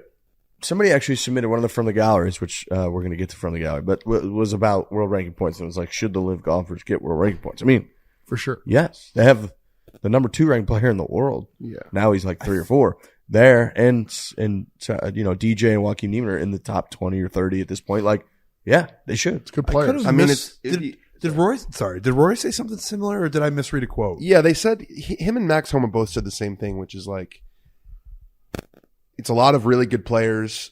They should probably get world ranking points, but you don't just get world ranking points because you say, oh, we have all these players, we get world ranking points. Because Max Homa was like, if I go play in Arizona with Joel Damon and 2 other pros and we play a match, like, do we just get world ranking points because it's a lot of good players? No, there's a whole process and a structure that you have to have. So I don't know. It doesn't seem like this is like a lasting thing. I'm really not sure, but if they get world ranking points and these guys, that whole thing about not being able to play the majors goes out the window. And so does the exhibition argument a little bit, because a lot of the exhibition argument has been like, what is this for? What is this for? Well, if it's for world ranking points and for money, then it's just the same thing as a PGA Tour event, just on a different tour. It is and it isn't. I mean, it's not. It's still like when you're actually playing, when you're watching the finish of a PGA Tour event, even one that was not like the FedEx St. Jude, which was Zalatoris and Sepp Straka. Mm-hmm. That was electric. And one of the worst events on tour in terms of just like caring about it, the public caring about it. And it was must watch. It was awesome. And they're playing in any given Live event. They'd be playing for probably, for definitely way more money than those guys are playing for, and around the similar amount or whatever overall ranking points. Yet the other one, because it's a PGA Tour event with the history of whatever event, that is, just matters because those guys grew up wanting to play on the PGA Tour. It matters more. The crowds and the electricity and the reactions. It just matters more. And I don't think just throwing world ranking points and then throwing money is gonna change that. Right. You can't compete with history, but you got to start somewhere. And I think if they continue to offer more money and continue to get players, there's going to be kids who grow up like with Live and the PGA Tour as like equals. The world ranking points, if this is true, and this might come out in a day and it might be all wrong, but if they are getting world ranking points, that's a massive, massive, massive victory for them, because now they can say to these players, we're going to pay you way more money and we can offer you world ranking points and you're going to get to do everything you did before. Although, how are they going to do the world ranking points when there's no overlap? Trent's going to shit. Players? It just has to happen. Trent's going to go poop. CT. When there's no overlapping players? Right. So, what's the algorithm? Because, it's Max gonna be the Homa or majors. Ricky Fowler doesn't play well for 2 years. Yeah. And let's say the whole tour goes a little bit cold on Live and they're just not playing as good as golf. They're not practicing as much, whatever. how do they uphold that number 2 ranking if they never actually play? You know what I'm saying? Yeah. Because then how do you do that? Like, oh, is it almost a gin system of difficulty of course and skill of golfer? You know, it's like, what does it say if Some they sort of never actually strokes play gained against each other? analysis. Yeah, I right. guess in the majors they would probably play against each other. Again, I kind of want to get more info on this. Right. Then you have to heavily weight the majors to be like, oh, this year Live Golf, because they all played better, is just higher in the world rankings than anybody Isn't that else. a big? Isn't that a point of contention already? The world ranking points in other events that aren't PGA Tour. They changed it. So it used to be there was like a minimum number of points that each tour would get. So like if you won a European Tour event, no matter how shitty the field was, you got 24 points. And now they got rid of that because there were guys who had their world rankings inflated because they won, Right. the Made in Denmark Open or whatever it is. So they changed that now, and it's all based on strength of field. So all these other tours, it's becoming harder and harder to be, a top 50, a top 100. Remember, there are always guys in like the Masters and the U.S. Open, always Japanese guys that you hadn't really heard of who were just like dominating on the Japan tour, and they were like number 62 in the world. Yeah. I think there's gonna be less of those guys now. So couldn't they just do whatever those guys' rankings are on the Live Tour? Like they had a world ranking, they have a world ranking currently. Doesn't that just dictate that strength of field right automatically? Yeah, right now I think, but then if you're starting right now and they're going to continue to play, it won't change. It's but in 3 months there's no overlap of those top tier players versus our top tier players. So then, there's ranking, but you're already basing it off the world ranking system. I'm saying so like. It's strength of schedule, not based on strength of schedule of people playing on tour versus strength of schedule. It's just strength of schedule. And so that strength of schedule is based on world rankings. And so if those world rankings are already established, that's not going to change. That's like, right. But I'm saying that works for today. But like, Tiger Woods isn't the same player he is today that he was 15 years ago. So like, it would, if there's no overlap of like games played between the two of us and you leave and you're the number 2 player in the world and I'm the number 1 player, shout out to me. And we never play against each other, and that field is 2, 22, 30. Like, they can't just work in a silo for the rest of their days of just being like a good field. There would have to be some competition where. But they could argue that the PGA Tour is in a silo, right? The PGA Tour has overlap of the European and other tours sometimes. Well, Live guys are playing the European Tour right now. Right. Yeah, so I guess that's where your blend would be, but it's just not as good as a field. It seems a little fakakta, to use a nice old Yiddish word. Because I'm reading more about this, and it Fakakta? says fakakta. Sketchy? Yeah, it just fakakta just kind of means like janky and sketchy. Yeah, That was Jewish sketchy. yeah, it's Yiddish. The MENA Tour, which they've apparently formed an alliance with, hasn't The played. Minotaur? Yeah, MENA, MENA. That sounds like something from like the Iliad, like a bad guy. MENA Tour. Yeah, like a mean guy on an island they encountered. The Minotaur. The tour hasn't played since 2020. But Liv believes this expedites its path to points. So I'm not so sure. No statement from the official World Golf Ranking. This seems like a Liv being like, oh, we found a loophole. I don't know if this is This a is coming lasting from thing. Liv. Well, it's James Corrigan wrote it, but apparently there was some.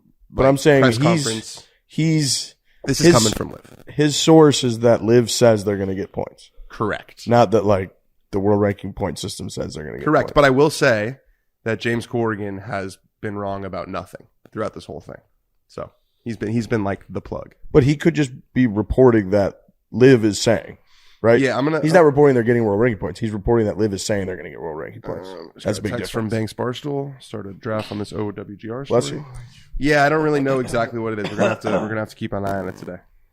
How you doing over there, Frank? It sucks. I have like a little bit of a sickness feeling too, just I think because of all the lake water. Back in my throat. Feels like I have strep throat. Yeah. My one question about Liv would be when in regards to the endings, like you said, like the St. Jude, do you think that's just a product of them just being on YouTube and like no one actually cares about the finishes? Because like if that was on Fox or NBC, like No, because I think we putt- saw that finish like in that playoff, and like those guys were kind of smiling and that. Like, you don't see. I that think on they tour. might get up for it more though if it's on national television, and I just think the world that the PGA Tour has created allows for it to be pretty dramatic. The more I think about it, you know what I mean? Like, just the nature of the PGA Tour alone, just like how big everything is, everyone can watch it. Millions of eyes are on it if they want to be because they're on fucking national TV. It's just different than like us playing out there with just Alex and Brendan filming us. Like, it's just just the nature of that's different. And Liv kind of feels like, just like YouTube guys going out there and playing right now. The players on the PGA Tour, when they're in a position where they can win a PGA Tour event, I think that means so much to them. and has throughout their whole lives, that it overtakes that part of the event. And I think that, and Live just doesn't have that yet. Yeah. Maybe they'll get to that point, For but sure. like, I think guys just don't care that much if they're going to win a Live event or not. Yeah, the money's great, but like, I think outside of all of the money, you care that much when you have that opportunity to win a PGA Tour event, just because it's ingrained in you. It's what you care about. It's what you want to claim to be when you walk into a room. The rest of your life is like a PGA Tour winner.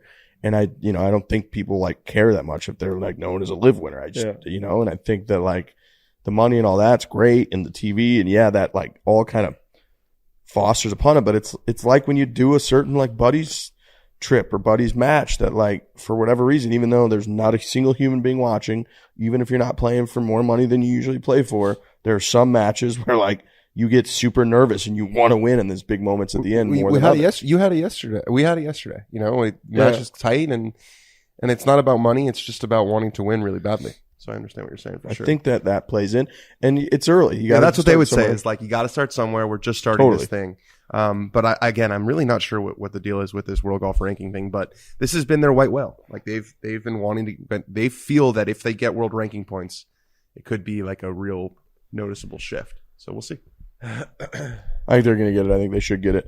From the gallery, got a couple quick from the galleries, brought to you by Truly Hard Seltzer. You go to trulyhardseltzer.com. They got over 30 flavors. They've been the title sponsor of the Barstool Classic for 4 years. We got the championship coming up next month, Scottsdale, Arizona. So big thanks. Truly's going to be all over the place for that puppy. You can go to Truly Barstool Classic Championship Sweeps.com, and here's what we got. We got some folks. They're doing their in-store sweeps. This is from Truly. You can enter for a chance to win a spot in the Barstool Classic Championship on Monday, November 28th. That's Cyber Monday. Including airfare, hotel, and 2 spots. That's 1 pair. So 2 human beings in the Barstool Classic Championship. Go to Truly Barstool Classic Championship Sweeps.com to enter now through October 11th. You must be 21 plus to enter. Again, go to Truly Barstool Classic Championship Sweeps.com to enter now through October 11th. We love Truly. So yeah, you can go play in the Barstool Classic Championship. It's going to be a great time. They present from the gallery. Aaron says, when do you think the first club twirl was? I got to think that guy's in like the 1920s. I mean, it feels like kind of a natural. I guess thing. when did like golf swag? When do you think somebody really had like golf swag? Tiger really, I think, created that genre of like doing shit that no one else was doing. But like shielding a sword, like that like motion. Yeah, no, it's it's been a natural around. thing. Right. You it's got like to hear it and you got to bring it down. Like, right. Just pimp it a little bit. I think it's been going on for a while. I'd say 1917. 1917. I'm going to say a first club twirl, 1863. Civil War era. Yeah, that's when they started playing the Open Championship. I feel like one of those guys was twirling. I'm not saying like Tiger twirl, but you could. Right. I think if you watched every footage of every single shot, you could classify one of them as a twirl. Old Tom Morris with a twirl. That's yeah. It's a low missile off the tee, and he kind of gives it like a quick little. Everyone's like, "Oh, maybe the wind in Scotland blew it." It's just like right. fucking twirled. Right. And if I'm in this argument, I'd be like, "Yeah, I'm telling you that's a twirl. Right. I win. That's how it's twirled. That was a twirl."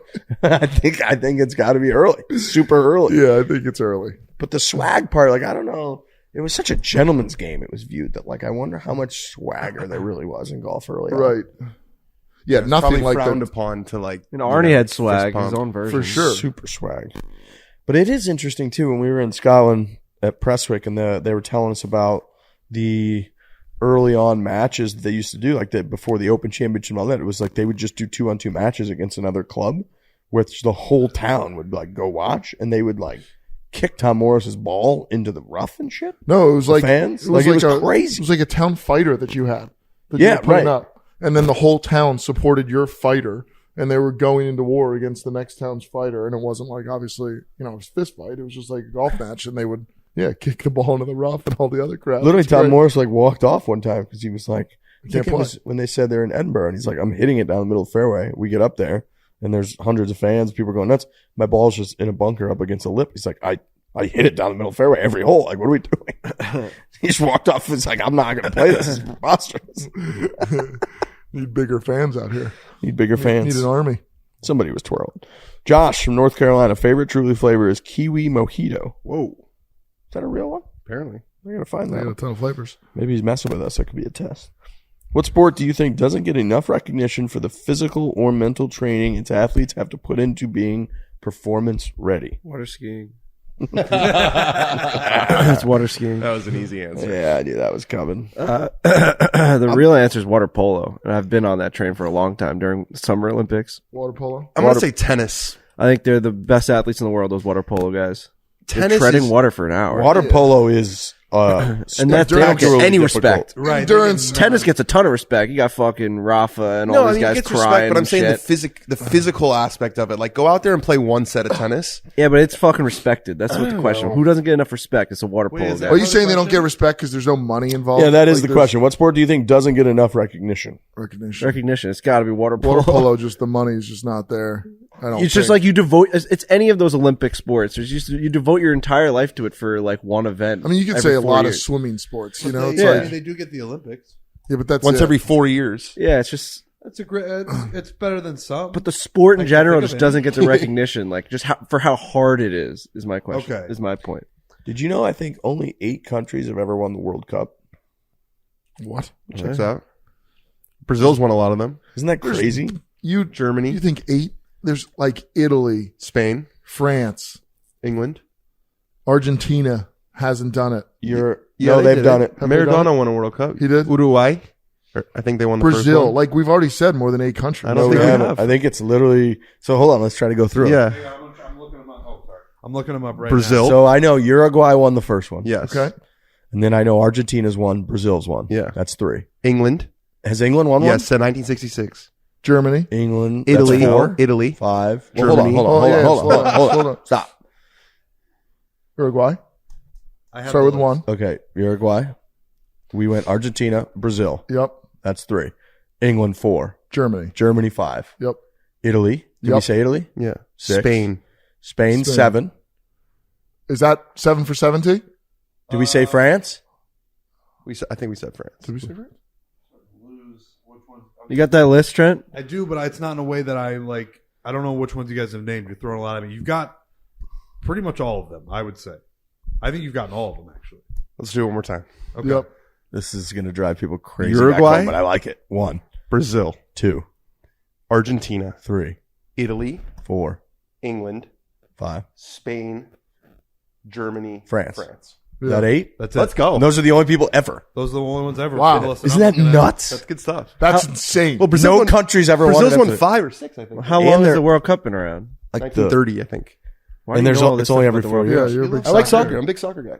When you do it at 1966. for Yeah, I know. England. That was impressive. Well, that was a I big like thing the- because I it's like coming soccer. home when they were playing in the World Cup last year. It was like 1966. We haven't done it in this Oh, many true, years. Oh, here you go. So Brazil's got 5, Germany's got 4, Italy's got 4, Argentina's got 2, Uruguay's got 2, France has 1, Spain has 1, England has 1. Didn't Colombia almost win one and then they like had an own goal and didn't the defender get No, shot? that was just when they That was in lost to the the group U.S. stage. They That was just in the lost to the U.S. The Two Escobars, an incredible docu. Really good. They lost to the U.S. and the guy got shot for it because of own goal. You can't lose the U.S. Two in the World Escobars. Cup. Come on. Yeah. We stink. We barely qualified. Frankie's dead. We have looked so bad. We usually two, don't qualify. We played 2 tune-ups, one against Japan. Japan handled us 2-0. And then we played Saudi Arabia, and it was 0-0. We look terrible. Do you think Did we fist bump him? the United States will win a World Cup in our lifetime? Huge. No. No. All right. Dude, we've been Sorry. hearing this next generation. Hold on, but 20 we years. have gotten better. Have we, though? We Without just got question. absolutely handled We by have better Japan. players for sure. They're young. Right, They- but they we don't- still, without question, the what's, team is what's better. Freddie Adu up to? Yeah, I Don't think know. he's probably like Black Friday, we 34. play England. Yeah, that's going to be In the World Cup? incredible. That's going to be incredible. Yeah. World Cup. In Yeah. Qatar? World Cup's coming up. It's in World Qatar? Cup. It's in Qatar or Qatar. What- yeah, Is that Qatar. So the place? United States Ready? made the World Cup. Yeah, we're playing England, Wales, Last time. and No chance. who's the third? England, Wales, and in Iran. That's the group. Wow. We gonna get out of that group? Yeah, I don't think so. for sure. I think it's Wales and England. No. Wales pretty good. The Welsh are good soccer players. But we should be able to get through That's the that. first game. That's a huge. That's our Huge first game. game of the tournament. Wales? Charles, Yeah. Prince of Wales. I would love to be at like a Welsh bar for that. That would actually be hilarious. Yeah. I bet because we went. They would hate you though. Yeah, it's when not I- like you're I know. taking it as a joke. When I but- did first video ever, when I went to England, we Right. went because remember. Wales and Ireland played in the Euro Cup. We went to a Welsh bar and they scored in the second half to win, and they were dancing, singing.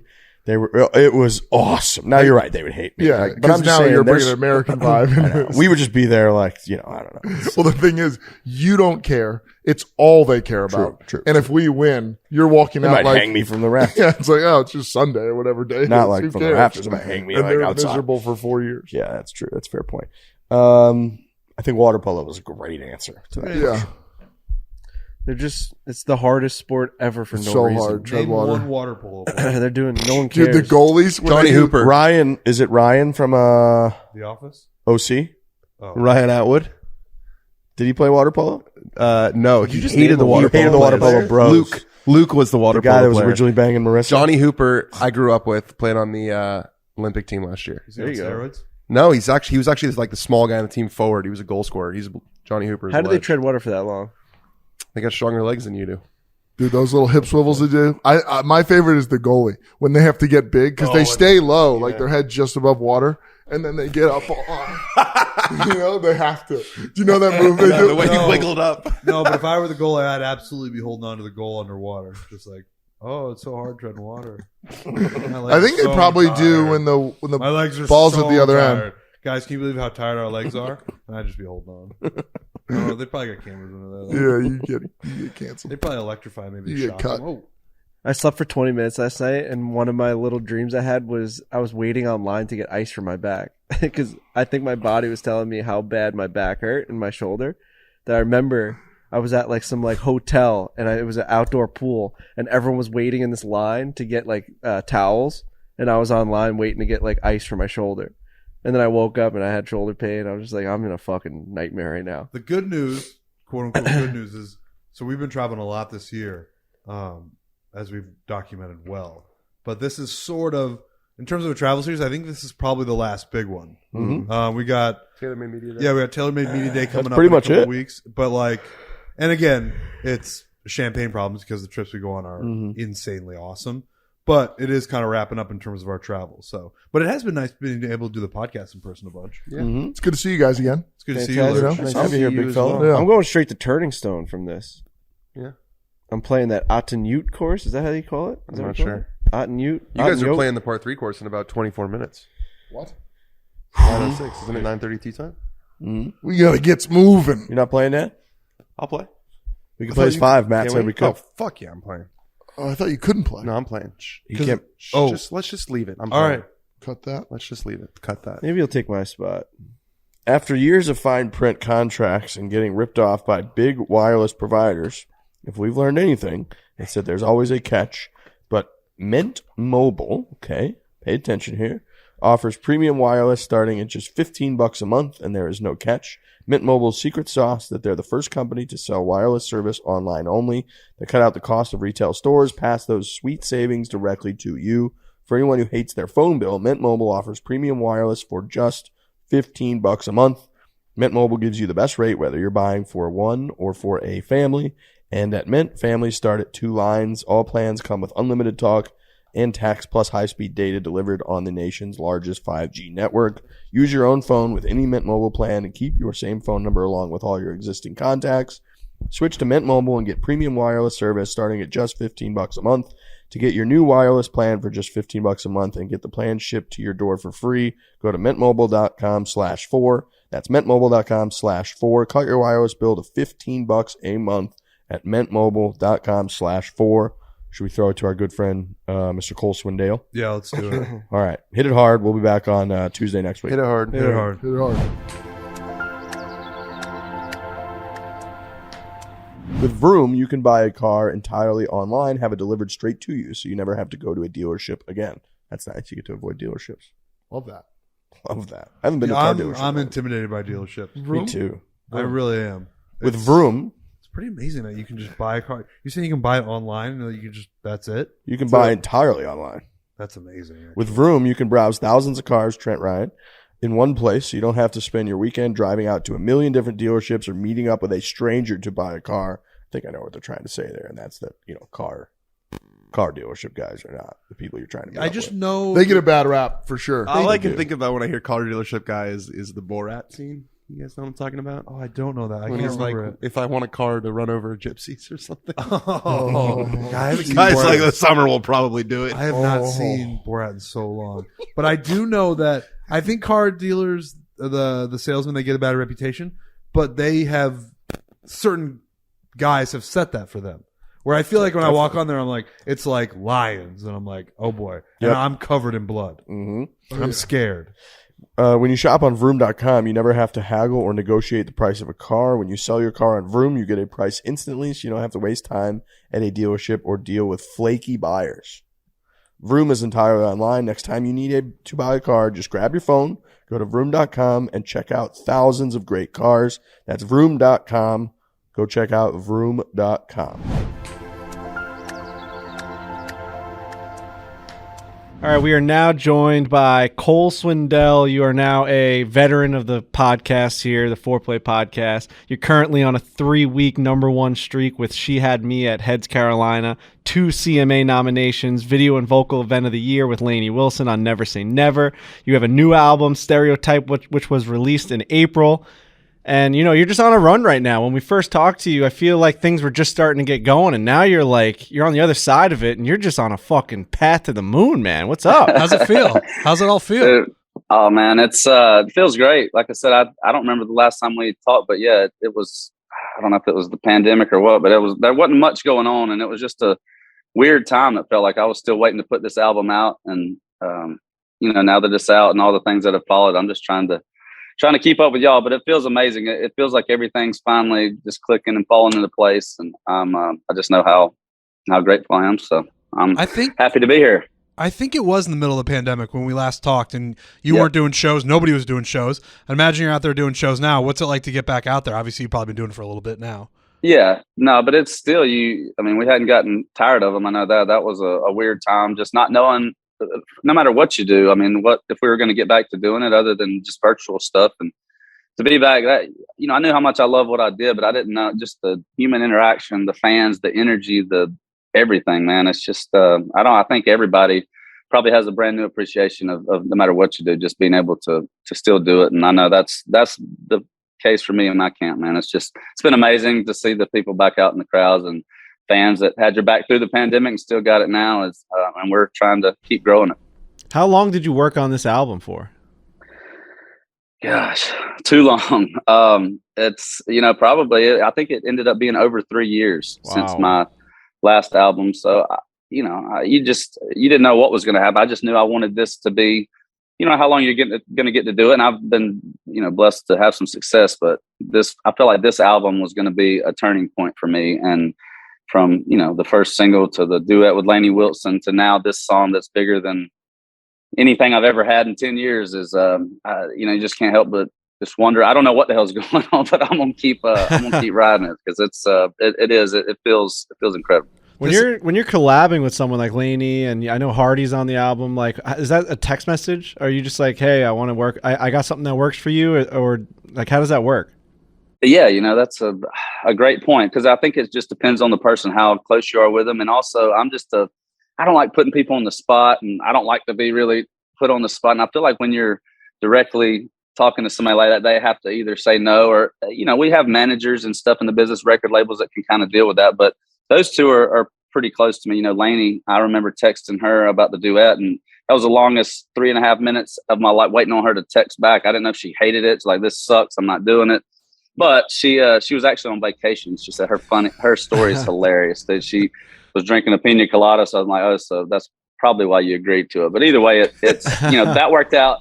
Hardy is, somebody like him. I mean, he wrote the song with me down to the bar, so I wanted him on it. But he's got his own Hicks tape stuff, and he's collaborated with so many people. You just don't want to put them in a spot to where, they have to do extra stuff. But, I'm very thankful for them to be on it. I know I've sang on other things, and it's always fun, but to have them two on this album, I just think it makes it more special. But you're right, it's weird, texting somebody knowing that they could easily be like, I don't want to do this shit, but I got it. I mean, I'm going to have to see them at some point down the road. It's just a kind of weird, but also, they're two good folks, and they've got their own song out now, Hardy and Lainey, speaking of them, that's doing well. So pretty cool to have two of my favorites on this album. Well, sort of like us too. Like we could just text you and be like, you want to come on the show, but sometimes like Yeah. we go through agents and stuff, and it's like, well, that's kind of weird. Like that happens to us It all the is. time. The other day, someone was like, hey, we actually want to offer you guys Kevin Kisner. He's a one-time, like I was just like get rattling off the list. Like he's actually on the President's Cup team this week. We're like, are you fucking kidding Are me? you? Like, what's happening right now? What's happening right now? Is anyone paying attention to anything? Like I think this one came through pretty corporately, like to get you on today. Well, I don't. We don't have to do that. I don't. No more of that, man. Let's go man to man. Like we might have an emergency meeting. I need to hop on here. We can't have time to trade emails and all that. But how y'all recovered from the President's Cup and stuff? Yeah, Or did y'all- it was a y'all not fun party too time. hard? It was a fun time. We actually had to get out of town before the party went off, which we were pretty bummed about because we got a text from Trevor Immelman being like, "Where the hell are you guys right now?" When they were all partying, but Oh my we went God. straight to a Barstool Classic in Connecticut. So, but yeah, no, it was a fun time, man. The USA, they played well, obviously, but the international team, they gave it everything they had, man. And I actually texted Trevor yesterday being like, I'm just really like proud of you for getting that team going along because like you could have just rolled over and just said like this is impossible. We had players get ripped away from us. We had no chance, but instead he took it in stride, played the underdog story, and they did it, man. I mean they made it close. That's what it just seemed like. I didn't get to catch all of it. I was at the race on Sunday, so we watched the recap of it. But just all the interviews. I mean, Trevor, I've never met him, obviously, but he just seems like a good person, somebody you'd want to play for, man. And you could just tell the mutual respect between the play at the end of it. Whether it was Kim or whoever it was, it just seemed like the Americans and all of them. They were just just happy to be out there, and that was good to see. I wish I could have made it, man. It looked like fun. I heard from JT and them that night, and they probably don't remember it, and I don't remember much of it. It seemed like it was a good time. So, but yeah, I love that getting to keep up through y'all stuff, man. I hope it's all going well. I think y'all just wrap up that Barstool thing. Yeah, Still never made it to one of those. The final Barstool Classic just went off. I think it was 27 events, 22 cities is I think the final number. Yeah, I think so. Next I year, feel like I'm busy, but y'all may be. I mean, I told Riggs last time I think y'all are more busy than I am. Oh my which God, is a this good year's thing, been man. insane. This year's been insane. I mean, we feel like we are on the road, almost like you're a musician or a pro team, where it's like you go on long road trips and you're away from your family for a long time. So that obviously like wears and tears on you. But I mean, when you get to travel to all these different places, like I said I had perspective pie the other day, and it's just like talking to my buddies who like get to travel once a year, and I'm like, oh, I'm complaining about going to Seattle, and then I got to go to California, and then they're like, dude, what are you talking about? You get to travel wherever, like anywhere you want in the world. It's insane. So sometimes you got to take a step back and really realize like we get to travel everywhere. That's pretty cool. Oh yeah, I think that's a lot. I mean, that's very similar, exactly like what we do. We get to do what we love. We travel and yeah, the schedules get tired and you get tired, and there's things that other people might not realize that goes into it. And same with y'all, like you bust your ass to make this thing happen, but in all, you do have to step back and say, would I rather be doing something else? Like with my butt, like I know how grateful we are, and it's just crazy that how much I love golf. So I love just getting to keep up. I hope I can make it to one of those events sometime, man. Yeah, you got to come play. When you travel, appreciate it. When you travel to all these different places, do you make an effort to like go out and see the town? We've talked about this a lot on our show where like early on when we would travel so much, I'm a hotel guy. I like to get a chocolate sundae to my hotel room, take off all my clothes and never leave. But yourself around a little bit. But then Frankie, he's a bit more adventurous than I am. And he's like, dude, we're going to all these great places, Denver, San Diego, Boston, all these cool places. Like, let's go out, San Francisco, let's experience the town. Like, have you found yourself doing that, or are you more of a hotel guy like me? I rarely even see the hotel. We're in and out. Like y'all may stay a day or two. We're pretty much in different cities, so I stay on the bus a lot. But it is. I mean, the bus sucks sitting there all day. If you know people in town, that's good to get out. I obviously love to get out and play golf in the morning, then play a show at night. That's my ultimate dream for a day on the road. But it just depends. I mean, if there's a good local brewery or just some restaurant or some food from there you got to try. I try to do that every now and then, but it just depends on you still got to do stuff that night. You can't get out there and get too carried away. My girl travels with me a lot. She's a big coffee fan, so I think I've seen more local coffee shops than golf courses here lately. So we try to get out and explore them. Where's your game at right now? So are you in the midst of a tour right now? Are you guys touring right now? Yeah, we just kicked it off. So we're Oh wow.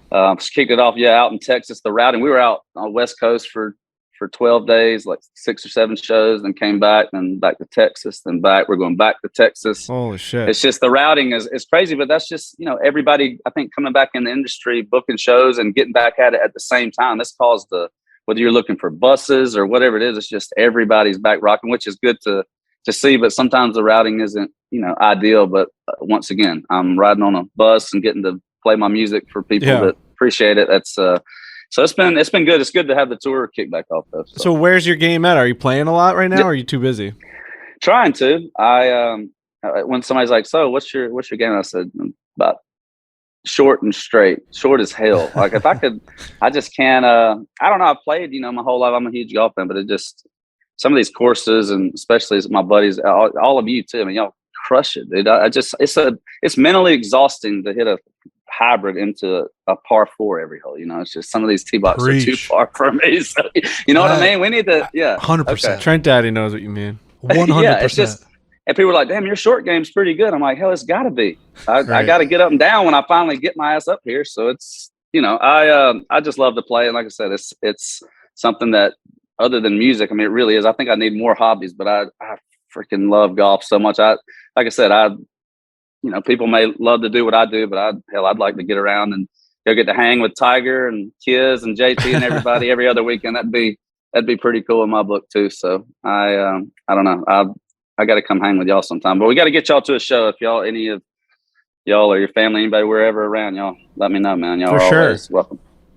100%. Yeah, no, we love all that stuff. Like you're saying, we love to get out, see the cities, and we love to, the more people we meet, we love to see them actually do their thing. Like it's crazy when we met Hardy, and then like you go and watch him perform. It's like, what the hell? That dude can go do that. And like, we'd love to see you like actually do your thing. I think about that with Kiz all the time. We see him on the driving range and he's just like Kiz. And then he goes out to the first tee and pipes the drive at the President's Cup. I'm like, what the hell just happened?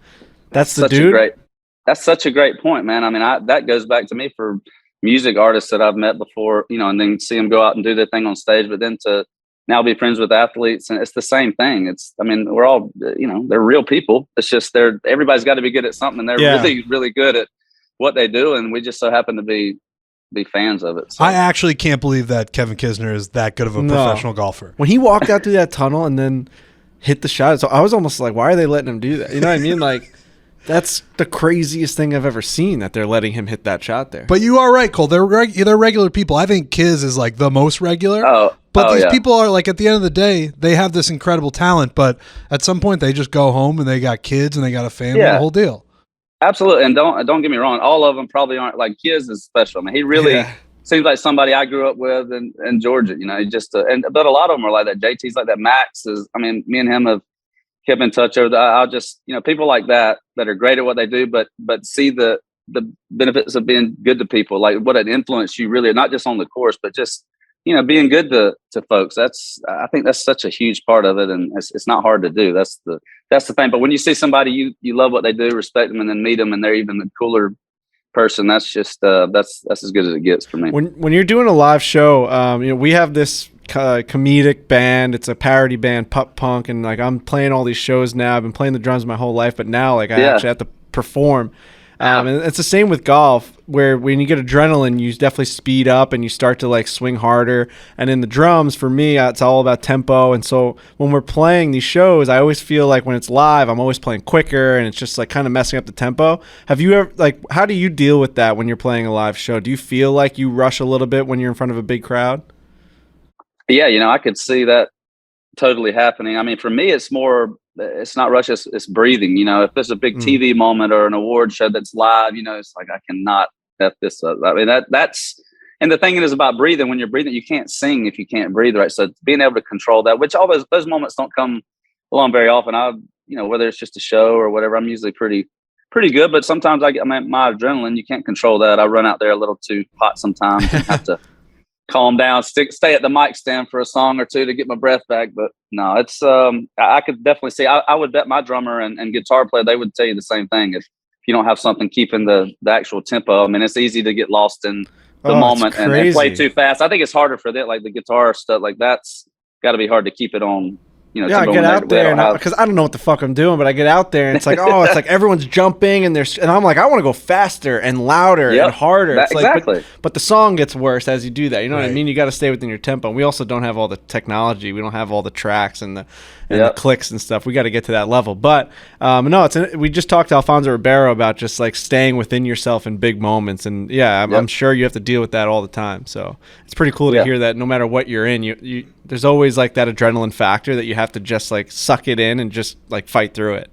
Yeah, and it really is. It's hard to do in the moment, and if you've never been in that, you don't realize just how hard that is to do. But it's hard not to get excited and do it. So yeah, what was one of the moments? We're about the same.